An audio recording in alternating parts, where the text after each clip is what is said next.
Hello friends, welcome back to Horizon physics classes.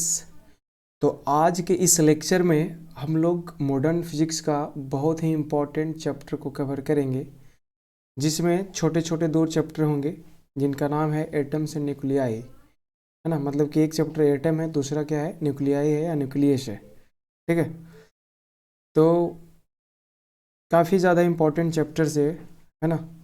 इसके पीछे में हमने इसके पिछले लेक्चर में dual nature of radiation complete किया है। अगर कोई नहीं देखें तो उस चैप्टर को पूरे कंप्लीट कर सकते हैं। 56 मिनट का एक वीडियो है जो प्लेलिस्ट में जा कर के इस चैनल पे देख सकते हैं। ठीक है, मैं बता दूं फिर से कि ये जो सेशन चल रहा है, this is only for board purpose, board exam purpose, और ज़्यादा कुछ तो है नहीं, है ना। अपने पास अभी टाइम कम है, मेरे पास भी टाइम कम है, आपके पास भी टाइम कम है, तो बहुत कम समय में ही हम लोग क्या करेंगे, तो इस चैप्टर को निपटाएंगे अच्छे तरीक़ा से, ताकि सारा क्वेश्चंस आपका बोर्ड का कंप्लीट हो जाए। ठीक है, मैं बता दूं कि जो नोट्स तैयार किया गया है, शॉर्ट नोट्स तैयार किया गया है, इसको बहुत मेहनत के बाद तैयार किया गया है, मेहनत करके तैयार किया गया है। तो आप लोग एक शॉर्ट नोट्स अपना तैयार करें इस नोट्स के मदद से, और अपना भविष्य में उसको यूज करें। इस नोट्स का लेवल जो है अप टू जेई और नीट तक का है ना। तो ये आपको उधर में भी काम आएगा, क्योंकि बोला जाता है, और फ्रॉम द एक्सपीरियंस आप कह सकते हैं क्या, कि मॉडर्न फिजिक्स से बोर्ड लेवल क्वेश्चन और कंपटीटिव लेवल का क्वेश्चन जो है वो लगभग सेम ही रहता है। बिकॉज मॉडर्न में ज़्यादा कुछ डीप में पढ़ना नहीं है, न्यूमेरिकल्स तो ज़्यादा है नहीं, छोटा मोटा न्यूमेरिकल है, ऊपर ऊपर करके बन जाता है। ठीक है, तो इस चैप्टर को स्टार्ट करते हैं। तो इसमें जो फर्स्ट चैप्टर वो क्या है, ड्यूअल नेचर ऑफ रेडिएशन है। दूसरा चैप्टर इसका एटम्स है। तीसरा न्यूक्लियाई है। चौथा जो है वो क्या है, सेमीकंडक्टर है। तो आज की इस लेक्चर में हम लोग एटम्स एंड न्यूक्लियाई को कवर करेंगे, है ना। मैं आप लोगों से रिक्वेस्ट करता हूँ, या तो फिर आप लोग खुद जानते हैं इस बात को, ये वीडियो जो है काफ़ी जो है ज़्यादा इन्फॉर्मेटिव है। तो आप लोग उस अपने सहपाठियों के साथ में ज़रूर शेयर करेंगे जो अभी 12th क्लास के एग्ज़ाम देने वाले हैं, ताकि उनका जो है वो एक छोटे से टाइम में पूरा चैप्टर कवर हो जाए, रिवाइज हो जाए, ताकि उनको तैयारी का ज़्यादा कुछ प्रेशर ना पड़े। ठीक है ना। तो चलिए स्टार्ट करते हैं इस चैप्टर को।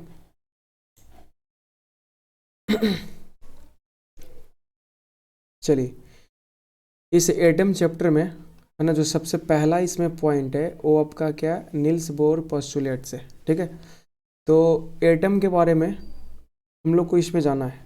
एक्चुअली में एटम्स में हम लोगों को पढ़ना क्या है, तो एटम का स्ट्रक्चर जो है, एटम का स्ट्रक्चर, है ना, एटम का स्ट्रक्चर हम लोग इसमें डिटेल में जानेंगे थोड़ा, है ना। इसी के बारे में जो है, एटॉमिक स्ट्रक्चर के बारे में आपको ये सारी चीज़ें मिलेंगी, है ना, थ्योरी जो कुछ भी है। एटॉमिक स्ट्रक्चर एक चैप्टर, है ना, 11th क्लास का है, जो केमिस्ट्री में पढ़ना है फिलहाल, है ना। वो अगर आप पढ़े होंगे तो बहुत बढ़िया बात है, अच्छा खासा समझ में आएगा। चलिए, तो यहाँ पे नील्स बोर थ्योरी चालू हो रहा है, काफ़ी ज़्यादा इंपॉर्टेंट है। इसके पहले में भी है, जे थॉमसन रदरफोर्ड मॉडल वगैरह है, तो उतना ज़्यादा कुछ इंपॉर्टेंट नहीं है बोर्ड के व्यू से। तो बढ़ते हैं आगे यहाँ से हम ना, है ना, नील्स बोर पोस्टुलेट। ठीक है, यहाँ से देखिए, इसका पहला पॉइंट क्या बोल रहा है कि एटम, थोड़ा सा वेट कीजिएगा। इसका जो पहला पॉइंट है ना, इसमें बोल रहा है क्या ये, देखिए पहला पॉइंट यहाँ पे, कि atom is spherical in shape whose central part is positively charge and it has almost total mass of atom. है ना, क्या बात बोला है इसमें, कि कोई जो एटम होता है, किसी एलिमेंट के सबसे छोटे पार्टिकल को हम लोग एटम बोलते हैं, है कि नहीं। और उस एटम का जो शेप होता है ना, जो शेप होता है वो क्या होता है, स्फेरिकल होता है। ये किसने बताया, तो नील्स बोर ने बताया, है ना। ये यहाँ पे स्टॉपियस नहीं है, नील्स बोर, है ना, ये साइंटिस्ट का नाम है। तो इसने बताया क्या, कि एटम का जो शेप होता है वो क्या होता है, स्फेरिकल होता है। उसके बाद में क्या क्या बात बोला है, कि इसका जो सेंट्रल पार्ट होता है, क्या पार्ट होता है, सेंट्रल पार्ट, वो क्या होता है, पॉजिटिवली चार्ज होता है। ये जो चार्ज होता है कैसा होता है, तो ये आपका पॉजिटिवली चार्ज से भरा होता है। और क्या बात किया, कि इस सेंट्रल पार्ट का, है ना, जो मास होता है वो ऑलमोस्ट एटम के मास के बराबर होता है। तो कहने का मतलब क्या है, कि इस सेंट्रल पार्ट में एटम का ऑलमोस्ट मास यहीं पे क्या होता है, तो कंसेंट्रेटेड रहता है। ठीक है, आप लोग जानते होंगे कि इस हैवी पार्ट को बोला जाता है न्यूक्लियस कहा जाता है। क्या कहा जाता है? न्यूक्लियस कहा जाता है ना। अगर आप एटॉमिक स्ट्रक्चर पढ़े होंगे तो याद होगा आपको कि अंदर में न्यूक्लियस में प्रोटॉन और न्यूट्रॉन रहता था और बाहर में इलेक्ट्रॉन जो है ऑर्बिट में घूमते रहता था। ठीक है, तो ये पहला पॉइंट बोला है। ठीक है, दूसरा पॉइंट में क्या बोला है? अच्छा, एक चीज़ आप ध्यान देंगे कि ये जो नील्स बोर है ना, नील्स बोर पोस्टुलेट जो है 5 नंबर में आता है। कितना नंबर में? 5 नंबर का क्वेश्चन आता है बोर्ड में, बहुत वीवीआई क्वेश्चन है। अगर 5 नंबर में नहीं आया तो है ना, तो यहाँ से 2 नंबर का पूछा जाता है क्वेश्चन। चलिए आगे, दूसरा पॉइंट इसका क्या बोल रहा है? बोल रहा है कि the electrostatic force between the nucleus है ना, positive charge and moving electronegative charge है वो क्या करता है? Provided necessary centripetal force. आप लोग को पता होना चाहिए कि अगर कोई वस्तु घूमती है तो घूमने के लिए उसको सेंट्रिपेटल फोर्स का बहुत ही ज़रूरत पड़ता है। ठीक है, तब घूम पाएगा, नहीं तो वो नहीं घूम पाएगा। जैसे देखिए यहाँ पे कोई वस्तु है, यहाँ पे इसको घूमने के लिए क्या चाहिए? तो हम लोग जानते हैं कि कोई तभी चीज़ है ना, कोई वस्तु तभी घूम सकता है जब उसके सेंटर की तरफ में कोई फोर्स लगे। क्योंकि हम लोग जानते हैं कि जैसे ही घूमने के लिए चालू करेगा वी वेलोसिटी से तो mv²/r जो है वो बाहर में फोर्स लगेगा, जिसकी वजह से बाहर फेंका जाएगा। जब तक कोई अंदर में फोर्स लगेगा नहीं, तब तक इस बाहर में लगने वाले फोर्स को न्यूट्रलाइज नहीं कर पाएगा, है ना।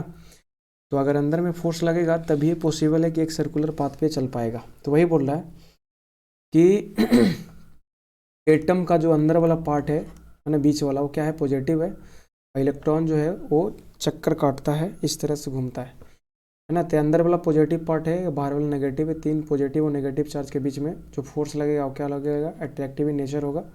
इलेक्ट्रॉन जो है, इलेक्ट्रॉन को अंदर खींचेगा कौन? न्यूक्लियस या तो प्रोटॉन जिसको बोल लो आप, है ना। और वी वेलोसिटी से घूमेगा तो mv²/r जो है वो क्या हो जाएगा? बाहर में एक फोर्स लगेगा। ठीक है, तो इसी सेंट्रिपेटल फोर्स के वजह से ये जो है वो अपना ऑर्बिट में जो हो क्या होता है तो घूम पाता है ना। तो इसमें फोर्स प्रोवाइड करता है, सेंट्रिपेटल फोर्स प्रोवाइड करता है। कौन करता है? तो प्रोटॉन करता है। चलिए ठीक है, कोई बात नहीं।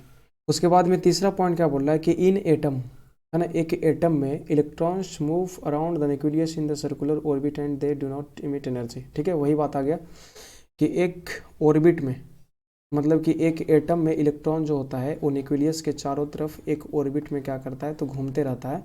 और जब घूमता है तो किसी तरह का उसमें एनर्जी को रेडिएट नहीं करता है ना। चलिए, उसके बाद में चौथा पॉइंट क्या बोला है इसमें? Electron revolves in those orbit in which है ना angular momentum is integral multiple of h/2π। ठीक है, h/2π।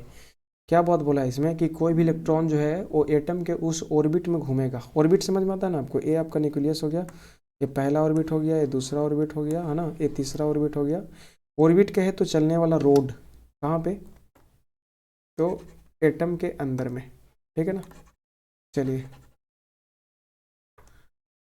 वही बोल रहा है इसमें कि कोई भी इलेक्ट्रॉन जो है वो उस ऑर्बिट में घूमेगा जिस ऑर्बिट में उसका जो एंगुलर मोमेंटम होगा, एमवीआर इसको कहते हैं, एंगुलर मोमेंटम को सर्कुलर मोशन में पढ़े होंगे आप, है ना। एमवीआर जो होगा वो h/2π का क्या होगा? तो इंटीग्रल मल्टीपल होगा। क्या होगा? Integral multiple. जहाँ पे n क्या है? यहाँ पे तो n बराबर 1 2 3 4 इस तरह से इंटीजर है जो नंबर ऑफ ऑर्बिट को इंडिकेट करता है। ठीक है, ये क्वेश्चन काफ़ी शानदार है, कंपटीशन में भी पूछा जाता है ना। पिछले बिहार दरोगा एसआई में पूछा है क्वेश्चन, तो काफ़ी इंपॉर्टेंट है ये वाला पॉइंट, है ना। तो यहाँ से क्या निकल के आ जाता है? तो एम भी आर जो होता है वो NH/2π के बराबर हो जाता है। ठीक है, एम जो मास ऑफ इलेक्ट्रॉन है, भी जो है वो टेंजेंशियल वेलोसिटी ऑफ इलेक्ट्रॉन है, आर जो है वो रेडियस ऑफ द ऑर्बिट है, एन क्या है? तो नंबर ऑफ ऑर्बिट या इंटीजर है, एच क्या है? प्लैंक्स कांस्टेंट है। बाकी सब कुछ तो जानते हैं आप, है ना। तो यहाँ से निकल के आ जाएगा। चलिए,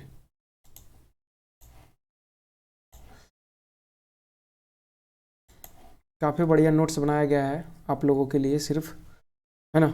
पांचवा पॉइंट क्या बोल रहा है इसमें कि when electron jumps from the higher energy level to lower energy level, है ना, orbit, then it loses some energy in the form of radiation, and when electron jumps from lower energy level to higher energy level then it absorbs, है ना, then it absorbs, है ना, some amount of energy. ठीक है, क्या बात बोला? देखिए ये आपका हो गया न्यूक्लियस, ये हो गया पहला ऑर्बिट, ये हो गया आपका क्या? दूसरा ऑर्बिट, इस तरह से। तो हम लोग न्यूक्लियस से जैसे जैसे दूर जाएंगे वैसे वैसे क्या होगा?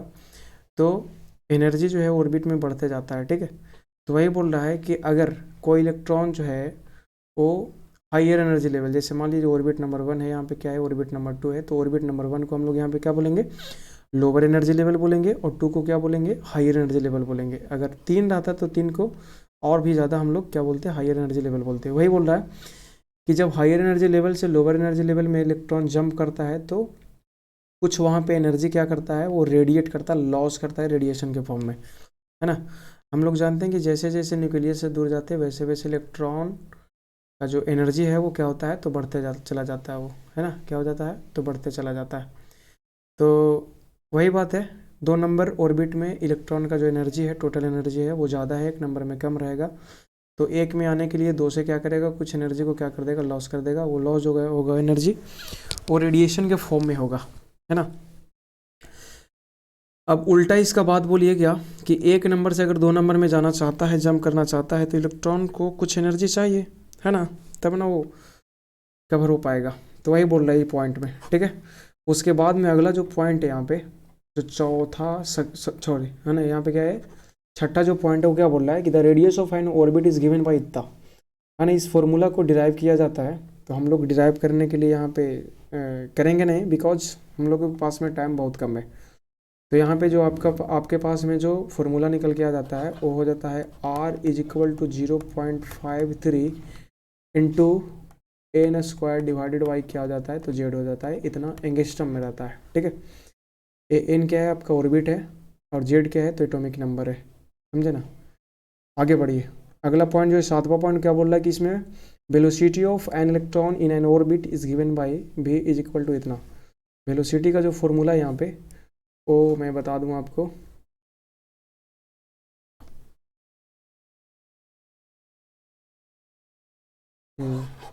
वेलोसिटी का फॉर्मूला है, आपको दिख रहा होगा इसमें, ये आपका कितना है, 1/37 है ना, 1/137 वेलोसिटी का, एनवा ऑर्बिट में उसका वेलोसिटी का फॉर्मूला हो जाएगा Z square divided by, sorry Z square नहीं है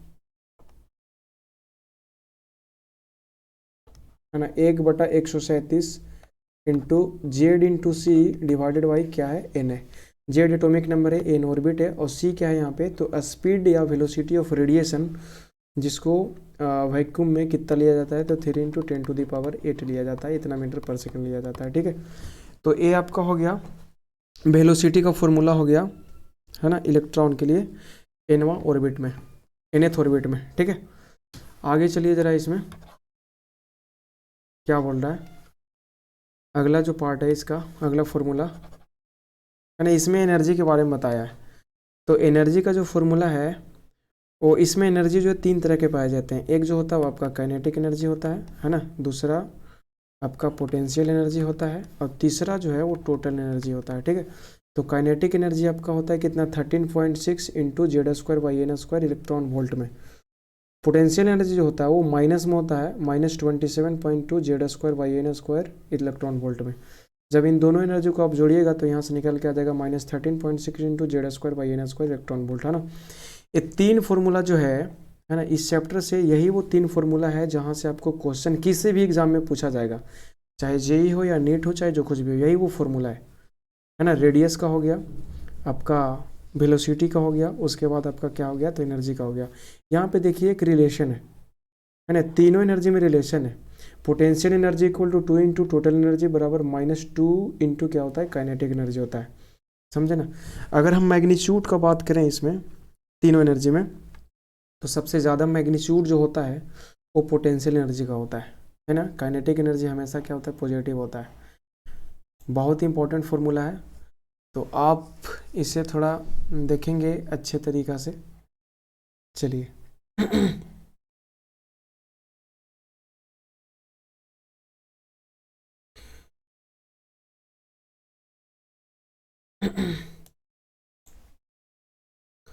उसके बाद में जो है यहाँ पे पढ़ना हम लोगों को हाइड्रोजन स्पेक्ट्रम। क्या पढ़ना है, हाइड्रोजन स्पेक्ट्रम पढ़ना है। कोई दिक्कत नहीं, उधर में फॉर्मूला जो आया आपको मालूम है ना, क्या क्या याद रखना है आपको, आर का फॉर्मूला याद रखना है, भी का याद रखना है ना, पोटेंशियल एनर्जी का रखना है, काइनेटिक एनर्जी का रखना है, और किसका रखना है, तो टोटल एनर्जी का फॉर्मूला रखना है। ज़्यादा कुछ है नहीं।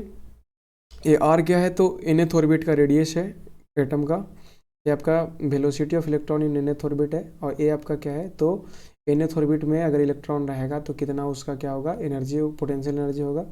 nth ऑर्बिट में ही रहेगा तो उसका कितना काइनेटिक एनर्जी को nth ऑर्बिट में रहेगा तो टोटल कितना उसका टोटल एनर्जी होगा, उसके बारे में यहाँ पे बताया गया है। समझे ना, कोई दिक्कत नहीं है, याद कर लीजिएगा। चलिए, उसके बाद में यहाँ पे हाइड्रोजन स्पेक्ट्रम के बारे में बताया गया। हाइड्रोजन स्पेक्ट्रम जो है वो एक्चुअली में सबसे पहले आप इसको ओवरऑल थोड़ा सा समझना पड़ेगा आपको, है ना। तो ऊपर में एक बात बताया था, है ना, नील्स बोर पोस्टुलेट में, क्या कि जब इलेक्ट्रॉन जो है वो हाई एनर्जी लेवल से लोअर एनर्जी लेवल में जंप करता है तो उसमें क्या होता है, तो उस इलेक्ट्रॉन को एनर्जी लॉस करना पड़ता है। उस इलेक्ट्रॉन को क्या करना पड़ता है, तो एनर्जी को लॉस करना पड़ता है ना, तब जाकर के वो क्या करता है, तो अपना ट्रांजिशन सक्सेसफुल कर पाता है, ट्रांसफ़र हो पाता है, उधर से उधर जंप कर पाता है ना। तो वहाँ से जो रेडिएशन निकलता है ना, जो एनर्जी लॉस होता है वो रेडिएशन के फॉर्म में, तो उस एनर्जी की वजह से यहाँ पे क्या बनता है, तो स्पेक्ट्रम बनता है, लाइट निकलता है ना। तो उसी से अभी आगे में जा कर के पढ़ेंगे आप, Lyman series, Balmer series, Paschen series, Pfund series, इस तरह से आप पढ़ेंगे, ठीक है। तो इसमें कुछ डिफिनेशन है, ठीक है। तो सबसे पहला जो डिफिनेशन है, अच्छा, जितना भी सारा डिफिनेशन है वो आपको किसके लिए होगा, हाइड्रोजन लाइक एटम के लिए। इसमें क्या होगा, तो डिफिनेशन होगा। हाइड्रोजन लाइक एटम कहने का मतलब कि वैसा एटम या तो आयन जिसमें सिर्फ एक इलेक्ट्रॉन पाया जाता हो, ठीक है। इसमें देखिए, ग्राउंड स्टेट का बात किया है, तो ग्राउंड स्टेट बोला जाता है क्या, तो जब कोई भी इलेक्ट्रॉन जो है वो n बराबर 1 में, मतलब पहले ऑर्बिट में अगर इलेक्ट्रॉन रहता है तो उसको कहा जाता है ग्राउंड स्टेट में। तो मतलब पहले ऑर्बिट, फर्स्ट ऑर्बिट को हम लोग क्या बोलेंगे, तो ग्राउंड स्टेट कहेंगे। ये आपका क्या है, न्यूक्लियस है, पहला ऑर्बिट है, दूसरा ऑर्बिट है, तो इसको हम लोग क्या बोलते हैं, इसको हम लोग ग्राउंड स्टेट कहते हैं, ठीक है। ऑर्बिट नंबर 1 को छोड़ करके जो कुछ भी आवेगा उसको हम लोग क्या कहेंगे, तो एक्साइटेड स्टेट कहेंगे, ठीक है। द स्टेट ऑफ एटम और ion other than ground state को हम लोग क्या कहते हैं, तो एक्साइटेड स्टेट कहेंगे। तो एक्साइटेड स्टेट जो हो जाएगा V N is equal to कितना हो जाएगा, 2 हो जाएगा, 3 हो जाएगा, 4 हो जाएगा, 5 हो जाएगा, इस तरह से। ग्राउंड स्टेट में n बराबर कितना हो जाएगा, 1 हो जाएगा। उसके बाद में यहाँ पे बोल रहा है क्या, आयोनाइजेशन एनर्जी, ठीक है। पढ़ के देखिए क्या बोल रहा है, the minimum energy required to move an electron from ground state, है ना, ग्राउंड स्टेट टू क्या, इन्फिनिटी। क्या बोल रहा है कि हाइड्रोजन लाइक एटम के लिए, आयन के लिए, एक इलेक्ट्रॉन को, है ना, एक इलेक्ट्रॉन को ग्राउंड स्टेट से उसको इनफाइनाइट पे भेजने के लिए कम से कम कितने एनर्जी का ज़रूरत पड़ता है, that required energy is called ionisation energy. बात समझ में आ गया आपको, ठीक है ना। क्या बोला गया इसमें कि एक इलेक्ट्रॉन को ग्राउंड स्टेट से इन्फिनिटी पे, n बराबर इन्फिनिटी मतलब बहुत दूर एकदम, है ना, उसको भेजने में जितना एनर्जी का ज़रूरत पड़ता है ना, उसको हम लोग क्या कहते हैं, आयोनाइजेशन एनर्जी कहते हैं। देखिए यहाँ पे अगर आयोनाइजेशन एनर्जी का बात करेंगे आप तो थोड़ा देखिए यहाँ पे, जैसे मान लीजिए इसमें कि आपका न्यूक्लियस है, ठीक है, पहला ऑर्बिट है ना, और इसको यहाँ पे भेजना है कहाँ पे, तो n बराबर इन्फिनिटी पे। अब ये कितना है, तो आपका n बराबर 1 है। यहाँ से स्टार्ट करेगा, यहाँ पे जाएगा, तो यहाँ पे जब एनर्जी आप निकालेंगे ना, तो आयोनाइजेशन एनर्जी जो हो जाएगा वो क्या हो जाएगा, वहाँ पे एनर्जी कितना होता है, तो ऊपर में एक फॉर्मूला बताया गया था टोटल एनर्जी का। टोटल एनर्जी का जो फॉर्मूला होता है वो होता है -13.6 इंटू जेड स्क्वायर बाई क्या होता है, एन स्क्वायर इलेक्ट्रॉन वोल्ट होता है। जब n बराबर इन्फिनिटी पुट कीजिएगा तो यहाँ पे जो एनर्जी आ जाएगा, टोटल एनर्जी इलेक्ट्रॉन का, वो कितना हो जाएगा, तो 0 हो जाएगा। तो कोई भी इलेक्ट्रॉन जब n बराबर इन्फिनिटी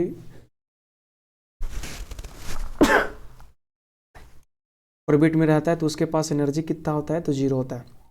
तो आयोनाइजेशन एनर्जी जो हो जाएगा वो क्या हो जाएगा, तो टोटल एनर्जी है ना, इन्फिनिटी वाला में माइनस टोटल एनर्जी कौन से ऑर्बिट में, तो ऑर्बिट नंबर 1 में हो जाएगा, ठीक है। तो यहाँ से ये निकल के आ जाएगा, क्या हो जाएगा, इसका वैल्यू कितना हो गया, 0 हो गया, माइनस पहले ऑर्बिट में जो आएगा वैल्यू कितना निकल के आ जाएगा, है ना, तब माइनस कितना 13.6 इंटू जेड स्क्वायर बाई कितना आ जाएगा, 1 का स्क्वायर हो जाएगा। तो यहाँ से ionization energy is equal to आ जाएगा कितना, तो 13.6 इंटू जेड स्क्वायर, इतना इलेक्ट्रॉन वोल्ट आ जाएगा, ठीक है। इलेक्ट्रॉन वोल्ट एनर्जी का यूनिट है। तो यहाँ पे देखिए ये वाला फॉर्मूला लिखा हुआ है, समझे ना। उसके बाद में अगर हम बात करें, हटा दीजिए पूरी चीज़ को, चलिए उसके बाद में बताया जा रहा है क्या, आयनाइजेशन पोटेंशियल, ठीक है। तो इतना एनर्जी, मतलब कि आयनाइजेशन एनर्जी को लाने के लिए हम लोग बैटरी वगैरह यूज़ करेंगे ना, तो वो जो है आयनाइजेशन पोटेंशियल है वो बैटरी का वोल्टेज है ना, जिसके वजह से आयनाइजेशन एनर्जी क्या होता है हम लोगों को मिलता है। तो कहने का मतलब क्या है कि आपका आयनाइजेशन पोटेंशियल जो है वो अप्लाइड वोल्टेज या पोटेंशियल डिफरेंस है ना, जो क्या करता है आयनाइजेशन एनर्जी को पूरा करता है, या तो एक इलेक्ट्रॉन को ग्राउंड स्टेट से इन्फिनिटी पे भेज देता है वो, ठीक है। तो आपका जो भी का जो वैल्यू हो जाएगा वो कितना हो जाएगा, 13.6 इंटू जेड स्क्वायर वोल्ट हो जाएगा। आप लोग ये फॉर्मूला पढ़े ना, डब्ल्यू बराबर क्या, तो भी इंटू क्यू, कितना वर्क डन करना होगा, तो जितना एनर्जी इसका है, तो कितना एनर्जी है, तो 13.6 आयनाइजेशन एनर्जी जिसको बोल रहे हैं आप, जेड स्क्वायर है ना, electron volt is equal to भी इंटू किसको ले जाना, इलेक्ट्रॉन को ले जाना, तो इलेक्ट्रॉन से इलेक्ट्रॉन निकट गया, तो आपका ये भी बराबर कितना आ गया, तो भी बराबर आ गया कितना, तो 13.6 इंटू जेड स्क्वायर वोल्ट निकल के आ गया, ठीक है। जो ये देखिए यहाँ पे फॉर्मूला में है। तो ये आपका हो गया क्या, आयनाइजेशन पोटेंशियल हो गया। तो आयनाइजेशन पोटेंशियल का डिफिनेशन क्या हो गया, the minimum potential difference required to move an electron from ground state to infinity. अगला एक्साइटेशन एनर्जी। एक्साइटेशन एनर्जी जो होता है वो क्या बोलता है कि the minimum energy required to move an electron from ground state to any excited state, है ना। तो ग्राउंड स्टेट से any excited state, excited state समझ में आता है ना आपको, क्या होता है 2 3 4 5 इस तरह से, है ना। तो ग्राउंड स्टेट से एनी एक्साइटेड स्टेट में ले जाने के लिए जो कम से कम एनर्जी का जरूरत पड़ता है, that is called excitation energy, ठीक है। उसी तरह से एक्साइटेशन पोटेंशियल क्या है, it is the minimum voltage required to obtain excitation energy, या तो फिर और क्या बोल सकते हैं, the minimum potential difference required to move an electron from ground state to any excited state, ठीक है। यहाँ से आप निकाल लीजिएगा। अच्छा, यहाँ पे जो आपका ऊपर में जो फॉर्मूला निकाला गया, देखिए ये आपका क्या है, फाइनल स्टेट का एनर्जी है, आपका इनिशियल स्टेट का एनर्जी है।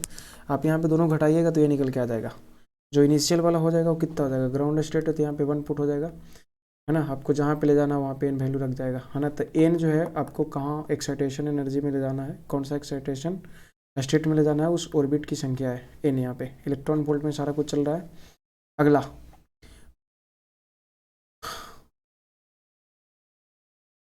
देखिए, इसमें हाइड्रोजन स्पेक्ट्रम के बारे में पढ़ रहे हैं हम, है ना। किसके बारे में पढ़ रहे हैं, तो हाइड्रोजन स्पेक्ट्रम के बारे में पढ़ रहे हैं।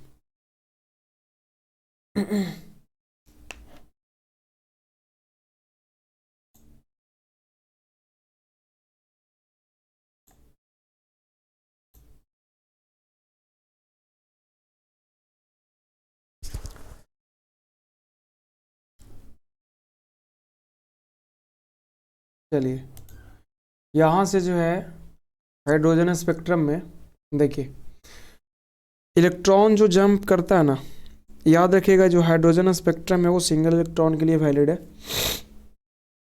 है ना। हम लोग ऊपर से ही बोलते आ रहे हैं, कहते आ रहे हैं। इसमें देखिए, इसमें सबसे पहले जो ऑर्बिट को इस तरह से लाइन के, है ना, पैरेलल लाइंस के जैसा दिखाया गया इसमें। तो ये आपका क्या है, ऑर्बिट नंबर 1 है, ऑर्बिट नंबर 2 है, ऑर्बिट नंबर 3 है, ऑर्बिट नंबर 4, इस तरह से चलता गया है। और कहाँ तक जाएगा, तो इन्फिनिटी तक जाएगा। क्या बोल रहा है इसमें कि कहीं भी से, मतलब कि कोई भी एक्साइटेड स्टेट से, कोई भी एक्साइटेड स्टेट से अगर ग्राउंड स्टेट में आता है, जंप करता है इलेक्ट्रॉन, ठीक ना, है ना, उसका ट्रांजिशन होता है इलेक्ट्रॉन का, तो उसको हम लोग क्या बोलते हैं, तो लाइमन सीरीज कहते हैं, समझे ना। इसका डिफिनेशन अगर कहीं भी एग्जाम में पूछेगा, लाइमन सीरीज ये आता है एग्जाम में, ठीक ना। पास्सन सीरीज जो है वो आपका कितना में 2021 में पूछा हुआ है, पास्सन सीरीज के बारे में 2 नंबर में पूछा है क्वेश्चन, ये बोर्ड का बात मैं बता रहा हूँ। तो ये लाइमन सीरीज जो है, इसमें क्या बोलेंगे हम कि सिंगल इलेक्ट्रॉन एटम में या आयन में जब इलेक्ट्रॉन जो है वो किसी भी एक्साइटेड स्टेट से ग्राउंड स्टेट में जंप करके आता है या ट्रांजिशन करता है, तो जो सीरीज बनती है उसको हम लोग लाइमन सीरीज कहते हैं, है ना। इसमें जब एनर्जी जो लॉस करेगा, जो रेडिएशन बनेगा, वो जो रेडिएशन होगा, है ना, आप लोग पढ़े होंगे कि रेडिएशन कहने का मतलब इलेक्ट्रोमैग्नेटिक वेव, और रेडिएशन जो है वो बहुत तरह के पाए जाते हैं। और उनमें से जो लाइमन सीरीज में जो रेडिएशन होता है वो क्या होता है, यूवी रेज होता है, अल्ट्रा वायलेट रेज होता है, जिसको आप पराबैंगनी किरणें कहते हैं, है ना। याद है ना आपको, जो ओजोन लेयर छेद होने की वजह से जो धीमे धीमे धीमे करके पृथ्वी पे आ रहा है ना, जिससे आप जानते हैं कि स्किन कैंसर भी होता है। तो ये आपका हो गया लाइमैन सीरीज। बाल्मर सीरीज में क्या बोलता है कि कहीं से भी अगर 2 पे आता है, ऑर्बिट नंबर 2 में आता है, तो जो सीरीज बनेगा उसको बाल्मर सीरीज कहेंगे या बामर सीरीज कहेंगे, है ना। तो इसमें जो है बामर सीरीज, है ना, बाल्मर सीरीज का बात किया जाए तो एन एफ जो हो जाएगा, एन फाइनल जो हो जाएगा वो क्या हो जाएगा, 2 हो जाएगा, और एन इनिशियल जो हो जाएगा वो क्या हो जाएगा, 2 से ऊपर 3 4 5 6 इस तरह से चलेगा। और इसमें जो आपका जो रेडिएशन मिलता है वो क्या मिलता है, तो विजिबल रेज मिलता है, याद रखिएगा क्या मिलता है, विजिबल रेज मिलता है इसमें, ठीक है। बाल्मर सीरीज में कैसा मिलता है, तो विजिबल रेज मिलता है, दिखने दृश्य किरणें मिलती है। विब गेयोर का नाम सुने हैं ना आप, यही चीज़ इसी में मिलता है, बाल्मर, याद रख लेंगे। बाल्मर में विजिबल रेज सिर्फ मिलता है, बाकी किसी में बाल्मर, किसी में विजिबल रेज नहीं मिलता, बाल्मर में मिलता है ना। चलिए उसके बाद में क्या है, पासचन सीरीज है। पासचन सीरीज में क्या है कि कहीं से भी ये जो है वो थर्ड ऑर्बिट में जंप करके आएगा, कहीं से भी क्या करेगा, वो थर्ड ऑर्बिट में जंप करके आएगा। याद रखिएगा यहाँ जो ट्रांजिशन और इलेक्ट्रॉन का वो हायर एनर्जी लेवल से लोअर एनर्जी में हो रहा है। तो मैं जो बोल रहा हूँ कि कहीं से 3 पे आना है, इसका मतलब क्या है कि मतलब कि 1 से या 2 से नहीं आएगा, ये ऊपर से आएगा, हायर एनर्जी लेवल से लोअर एनर्जी लेवल में आएगा थर्ड ऑर्बिट में, ठीक है। तो जो सीरीज बनेगा उसको पासचन सीरीज कहेंगे। यहाँ पे जो रेज पाया जाएगा, जो रेज निकलेगा, रेडिएशन निकलेगा, वो क्या होगा, इंफ्रारेड होगा, है ना। ब्रैकेट सीरीज में क्या होगा, इसी तरह से हो जाएगा, चौथे में जाके गिरेगा, जा करके जंप करेगा, ए फार इंफ्रारेड होता है। इसी तरह से आगे है पी फंड है, वो हम्फ्री सीरीज है, ठीक है। तो ये हो गया आपका हाइड्रोजन स्पेक्ट्रम होगा। अगर आप इस चैप्टर को कंप्लीट कर लेते हैं तो आपका 11th का केमिस्ट्री जो है, 11th के केमिस्ट्री में जो एटॉमिक स्ट्रक्चर है वो ऑलमोस्ट कंप्लीट हो जाएगा। तो थोड़ा ध्यान से पढ़िएगा, है ना। चलिए तो ये जो है इस चैप्टर जो है वो ख़त्म हो चुका है, ये जो एटम है वो क्या हो चुका है, ख़त्म हो चुका है ना। चलिए